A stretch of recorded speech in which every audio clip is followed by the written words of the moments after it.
Assalamu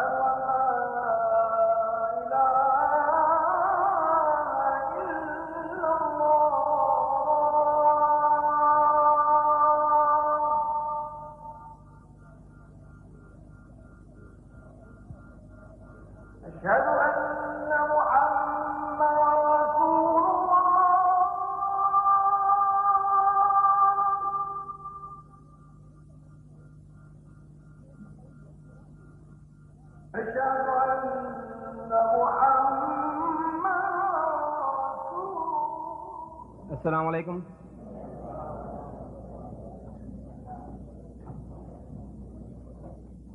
Bismillah ar-Rahman ar-Rahim. In the name of Allah, most gracious, most merciful. My beloved brothers and sisters and friends, Muslims and Christians, we welcome you tonight to this very historic debate entitled Crucifixion, Facts or Fiction. The debate, the format of tonight's debate, the first speaker will speak for 50 minutes. The second speaker will speak for 60 minutes. And the first speaker will come again and speak for 10 minutes. After that, you, the audience, will have an opportunity to participate and ask your questions. So with that, brothers and sisters, I'm going to flip the coin and ask the gentleman to choose head or tails, and the one who wins will have the choice to begin or not to begin.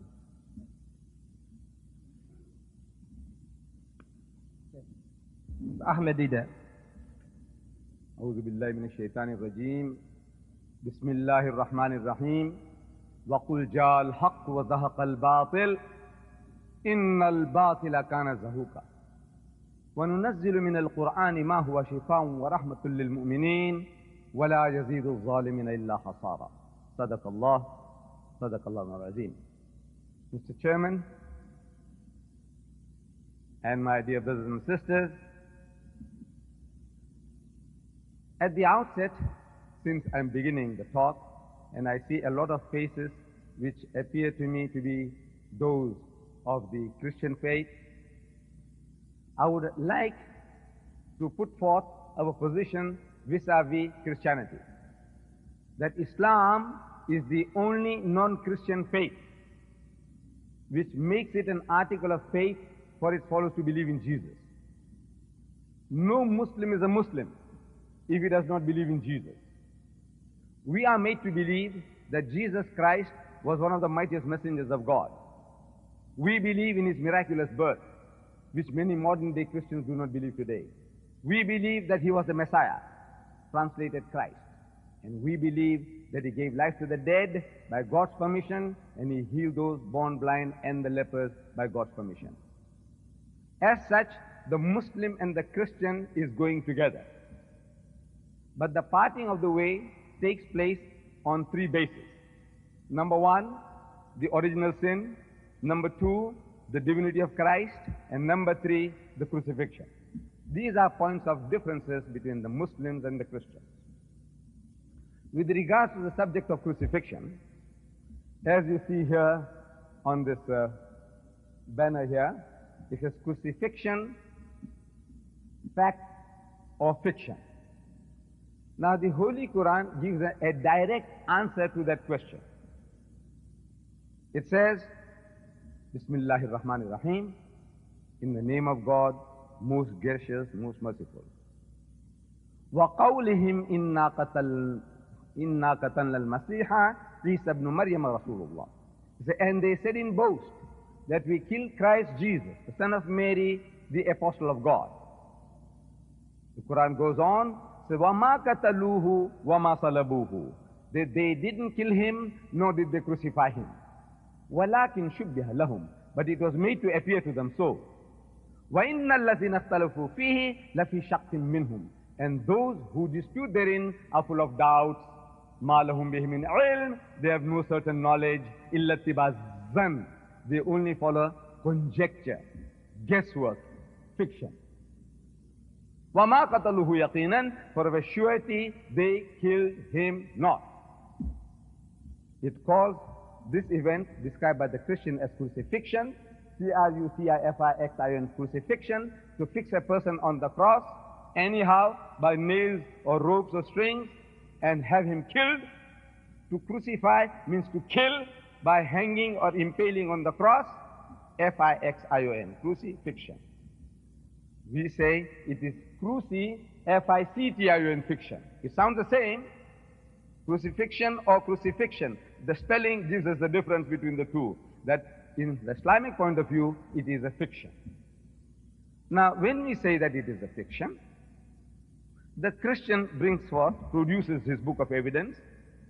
He says, here, we have a written record by eyewitnesses and ear witnesses to the happenings some 2,000 years ago, that Jesus Christ was hanged and killed on the cross some 2,000 years ago. Now, what I'm going to do tonight is, instead of telling you this is what the Muslims say, this is what the Quran says, I said, look, I want to show to you that the Bible that you hold in your hands, whatever version you have, you will find the verses that I'm going to quote and the argument I'm going to adduce. See, Jesus Christ, after his alleged crucifixion, he returns to that upper room where they had the Last Supper. And he walks in and he says, Shalom Alaikum in Hebrew, meaning peace be unto you. When he said peace be unto you, his disciples were terrified. So I'm asking my learned friends, I have been doing this for quite some time, my learned friends of Christianity, why were they terrified? Because when you meet your long lost master, your uncle, your grandfather, your priest, your guru, the Arab and the Jew will embrace one another, kiss one another in the neck. That's how they meet one another, show their love and compassion for one another. Instead of doing that, the disciples of Jesus were terrified. I want to know why. Why were they terrified? So the Christian tells me, he says, you see in Luke chapter 24, we are told by Luke that they were affrighted because they thought he was a spirit. The wordings are, they thought he was a spirit, a ghost, a spook. So I'm asking, did he look like a spirit? Did he look like a ghost? Did he look like a spook? The Christian says no. Then I said, why should they think the man is a spirit when he didn't look like one? So he gets puzzled. This is my experience with the most learned men of Christianity. They get puzzled. Why would they think the man is a spirit when he doesn't look like a spirit? I said the reason is that the disciples of Jesus, they had heard from hearsay, people were talking, that the master was hanged on the cross. They had heard from hearsay, people were talking, that he had given up the ghost. In other words, the spirit had come out, he had died. They had heard from hearsay what people were talking, that he is now dead and buried for 3 days. A man with such a reputation, you expect that man to be stinking in his grave after 3 days. Because all the knowledge of the disciples was from hearsay. Because Mark chapter 14, verse 50, he says that at the most critical juncture in the life of Jesus, all his disciples forsook him and fled. All his disciples, they forsook him and fled, which means they were not eyewitnesses or ear witnesses to the happenings. The knowledge was from hearsay. So on hearsay evidence, if you know about a man who is dead and buried, and when you see such a person, seemingly that person, naturally you are terrified, because you're thinking the man is a ghost. So Jesus Christ, wanting to assure them that is not what they're thinking, he says, and I'm quoting, he says, behold my hands and my feet. Look, have a look at my hands and my feet. that it is I myself, I'm the same fellow man. What's wrong with you? What are you afraid of me for? He said, handle me and see. Handle me and see. For a spirit has no flesh and bones as you see me have. A spirit means any spirit. This is an axiomatic truth. You don't have to prove this to the Jews, to the atheists, to the agnostics. It's an axiomatic truth, universally accepted, that a spirit will not have flesh and bones. Then why is Jesus at pains to tell them so? And in fact, well known and accepted. The reason is because the disciples of Jesus were thinking the man has come back from the dead, he was resurrected, he was spiritualized. That is the reason. So he's telling them, I'm not what you are thinking. I'm not a spirit, I'm not a ghost, I'm not a spook. And they handled him, and they believed not for joy. It means they were overjoyed and wondered, what happened, man? We thought the man was dead and buried. But we can see he's demonstrating that he is himself, flesh and blood. And they believed not for joy and wondered. So Jesus wants to assure them further. He says, have you here any meat? Something to eat? And they gave him a piece of broiled fish and a honeycomb, and he took it and he ate in the very sight. To prove what? That is a ghost? That is a spook? That is a spirit? No. To prove that he is himself and he is not resurrected. Because the resurrected bodies get spiritualized. Who says so? I say Paul. Who says so? I say Jesus. Who says so? I say each and every one of you. Each and every one of you will admit that the resurrected bodies won't be this. Flesh and blood, flesh and bones. It will be spiritualized. But the greatest testifier of the scriptures, Paul, of Christianity, Paul, in his book of Corinthians, 1 Corinthians chapter 15, he says, talking about the resurrection of Christ. The whole chapter in some Bibles is headed the resurrection of Christ. The chapter itself is addressed as resurrection of Christ. In verse 3 he says, Christ died for our sins according to the scriptures. Verse 4, and he was raised again from the dead according to the scriptures. The scriptures that he's talking about is not Matthew, Mark, Luke and John, because they were not written. His is about 56 after Christ, and the others goes to about 60 according to Christian scholars. So he's not referring to Matthew, Mark, Luke and John. He was, going through them and found out what was what. No, he's speaking from his knowledge of the Old Testament. Verse 14 he says, if Christ is not risen from the dead, our preaching is vain, your faith is vain. In other words, Christianity has nothing to offer mankind. You have nothing to offer. And I can assure you that in my country, the Christian missionary, when he comes to our homes, he does not come to tell us about hygiene, personal hygiene I mean. We Muslims are the most hygienic people on earth. I will not go into details, this is not the occasion. The most hygienic people on earth. At question time you may ask and I will demonstrate to you, I'll explain to you. We are the most hospitable people on earth.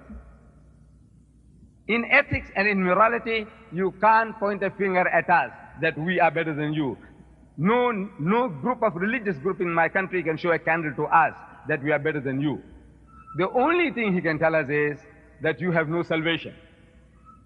Because salvation only comes through the blood of the Lord Jesus, which you do not accept. That's the only thing he has to tell us.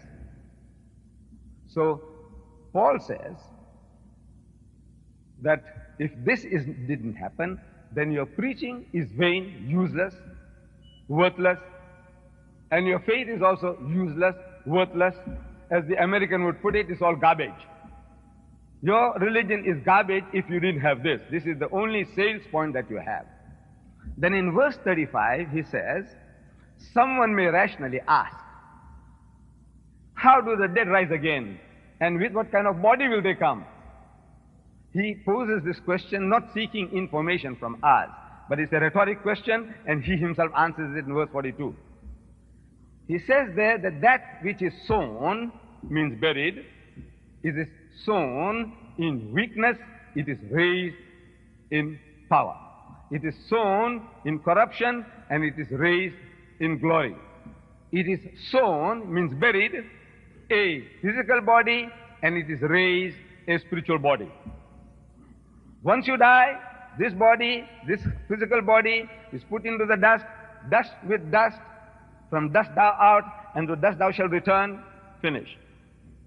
But when you are resurrected, it is not the dust, it will be a spiritualized body according to Saint Paul. And on that premise, the whole of his 14 books in the New Testament are written. More than half the New Testament was written by Paul, 14 out of the 27 books, and the whole premises of his argument is that Christ was risen from the dead, resurrected spiritually. A spiritual body. When people say spiritual body, they think, well, body, what is body? Look at the dictionary. And then you say, look, body has mass, volume, dimensions. So it says, you see, there was a body. I said, this is an apparition. When you see an apparition, what is the apparition? It appears to us in the form of a body. The ghost you see, what do you see? You see something that appears to be a humankind. But we know that thing is something you can't grapple with, you can't grasp it, you can't pocket it. You see, the filmmakers, you American filmmakers in Hollywood, they have made these things something that we can imagine far more easily. Again and again, they conjure up, somebody coming out through a keyhole, a steam comes out, and then you find it materializes into a man, the invisible man. Or Sabu, he played the thief of Baghdad, in which you see that he picks up a bottle on the seashore, and he opens the bottle, and something comes out like a smoke, and it materializes into a genie. But that genie has a form. It has a body, but it is an invisible, imperceptible body, something that you can't grapple with. But you say a body, you see a body. If it's only thin air, you see nothing. It might be there, but you see nothing. So it materializes, so we say it appears to us in the form of a body. So, spiritual body, says Saint Paul. That's his understanding of the resurrection. Everybody, anybody, when you are resurrected, you will be spiritualized. And he was only confirming what Jesus had said in the Gospel of St. Luke, according to the records, chapter 20. Have some water, please. Thank you.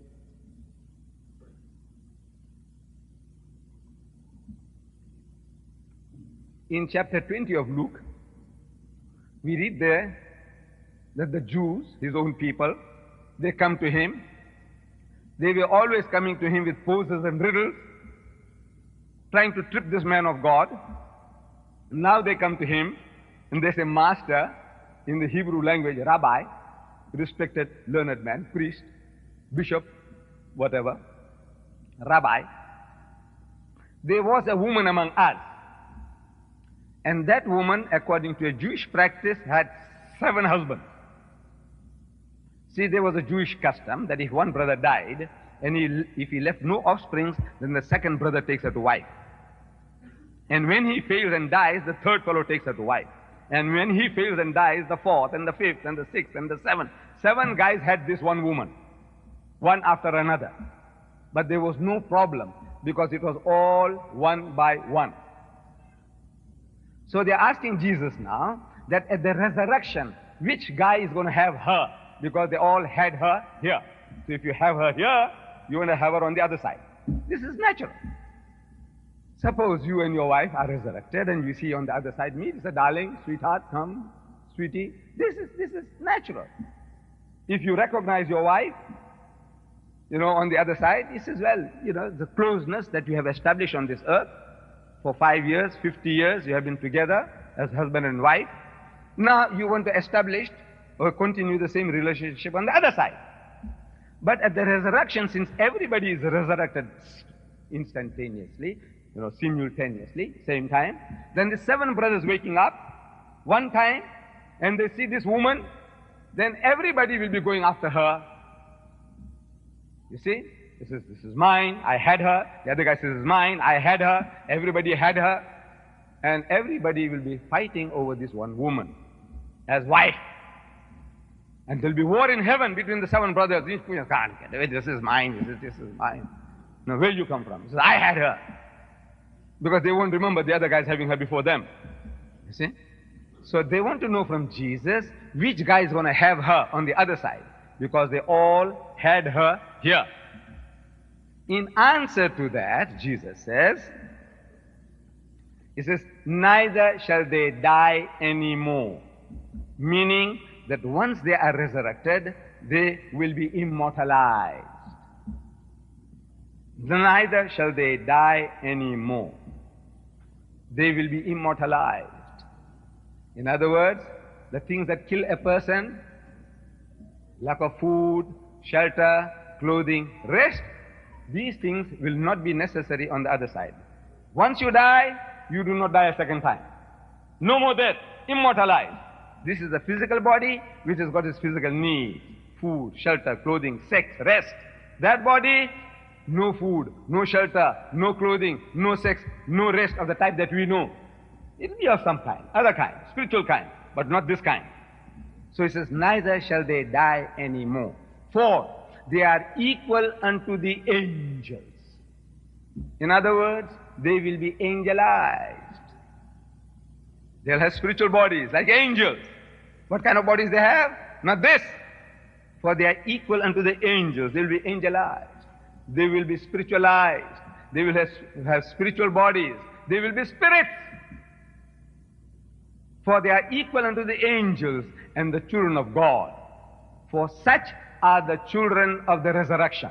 Such. Spirits. They will be such. Spirits. Paul says spirits. Jesus says spirits. I wonder if there is a single person here who takes exception to that. He says it will be this body. Is there one here in the Royal Albert Hall in front of some 6,000 people in London? I posed the question and there was not a single Muslim or Christian who could take exception to these axiomatic truths that resurrection, at that time your bodies will be spiritualized. Paul says so, Jesus says so, I say so, and you say so. So he says the spirit has no flesh and bones. In other words, I'm not what you are thinking. You are thinking that I've come back from the dead. That is not so. I'm not resurrected. And yet the whole Christian world, they say that he died and he was resurrected. The man says, I am not what you are thinking, and eating broiled fish and honeycomb. These are the needs of this physical body. But somehow, you see, people get programmed. I was talking about people getting brainwashed. At the Berkeley University in 1977, I was talking to my American people, some teachers and students, and I said, you people are brainwashed. So one professor stood up, he says, I beg your pardon, we are programmed. I said, right, programmed. Not brainwashed. So we all get programmed. See, from childhood, because our salvation depends on this, that we must believe that Christ died and was resurrected. But resurrection is spiritual. And we find that everything about Jesus after his post-crucifixion events, not once does he appear to be a spirit. He is ever in hiding. He is ever in hiding. He never came out into the open. He never went to the temple of Jerusalem. He had given the Jews a sign. He never went to fulfill that sign. Sign means a miracle. To say, look, you remember what I told you? Here I am. Do your worst. But he didn't dare do anything. He didn't dare to go to meet these people, the Jews, his own people. He had given them a sign. In Matthew chapter 12, verse 38, 39, 40, we read there, again, the same type of confrontation. The Jews come along and they said, Master, again, in the Hebrew language, Rabbi, we would have a sign of thee. In other words, we want you to show us a miracle to convince us that you are above the ordinary. You are the man we are waiting for, the Messiah. Do something like flying in the air, like a bird, walk on the water, give life to the dead, do something, man. Then we know that you are above the ordinary. So that we can believe that you are our Messiah.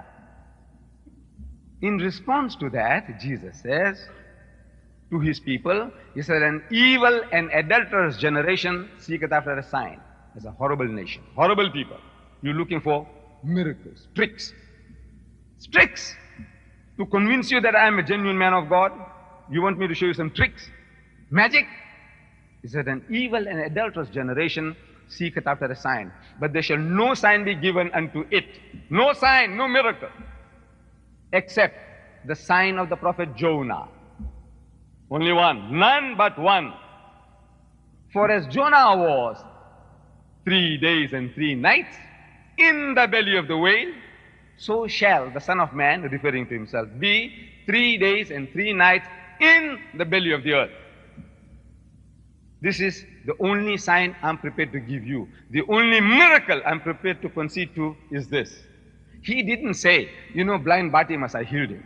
You know, that woman with issues, bleeding profusely for years, she touched me and she got healed.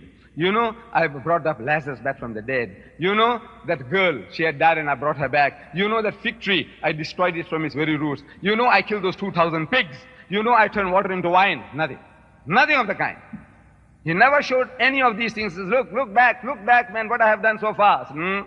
The only sign I'm prepared to give you is the sign of Jonah. What happened to Jonah is going to happen to me. His miracle is my miracle. And I have been asking these missionaries of Christendom, these hot gospelers, these Bible thumpers, evangelists, preachers, I said, now what was that sign? He said, my sign is the sign of Jonah. I said, what was that sign? And believe me, in 40 years, no Christian worth the name has ever come forth to tell me what was that sign. I said, did he fulfill it? He said, yes. I said, what? How? Speechless. Of course, our doctor, Robert Douglas, may be better prepared. He might know all these things beforehand. He is a missionary, you know, in the Middle East among the Muslims has been, and he's somebody big in the Zwemer Institute. He might have the answer. But I will give it to you. In case he fails, I might as well give you beforehand.